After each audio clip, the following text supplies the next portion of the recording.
Ooh.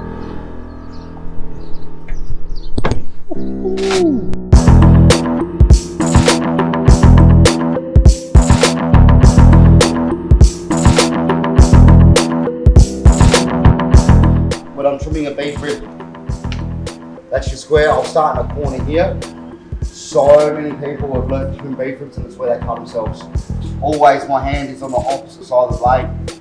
And no matter what I catch on, it doesn't matter, I'm not going to cut myself.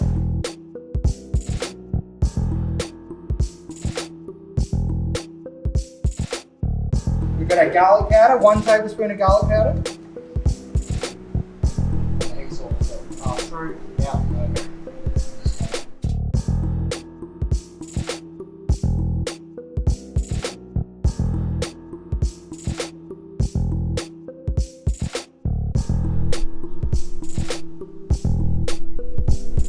So, what did you guys think of those beef ribs in the masterclass? Very good. So, how'd you like the masterclass? Well, bloody awesome. I really enjoyed it.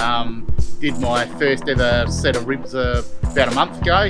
Epic failure. Yep. So everything that was covered today was really important. So it was about, forget about the 3-2-1 method, Yep. think about the thickness of meat, all those type of things. So if you've had one of those epic failures, then I recommend get into it. Like, Yep. come along, do a masterclass. Absolutely. No, appreciate you coming along, mate. Beauty, cheers. See you next time.